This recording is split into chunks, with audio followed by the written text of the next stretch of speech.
ಆಡು ಮುಟ್ಟದ ಸೊಪ್ಪಿಲ್ಲ ನಿನ್ನ ಮೆಚ್ಚದವರ್ಯಾರಿಲ್ಲ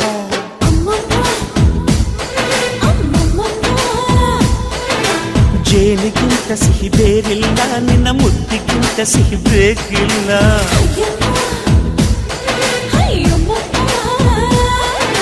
ಕಣ್ಣು ಕುಕ್ಕುವ ಬೆಚ್ಚಿ ಬೀಳುವ ಅಂದವಾದ ಹೆಣ್ಣು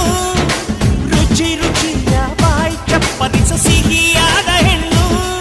ಅಯ್ಯೋ ತಿಂದು ಬೇಗಿದರು ಆಸೆ ತೀರದ ಪಂಚಾಮೃತ ಇವಳು ಅಮ್ಮಮ್ಮಮ್ಮಮ್ಮ ವಯ್ಯಾರಮ್ಮಮ್ಮಮ್ಮ ಅಮ್ಮಮ್ಮಮ್ಮಮ್ಮಮ್ಮ ನೀ ಸಿಂಗಾರಮ್ಮ